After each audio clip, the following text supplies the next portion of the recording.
Arkadaşlar, aracımız 2007 model Ford Focus dizel. Araç 300 binde. Partikül temizliği yapacağız.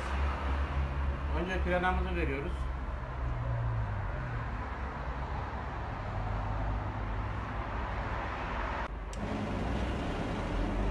İkinci aşama kimyasalımızı veriyoruz.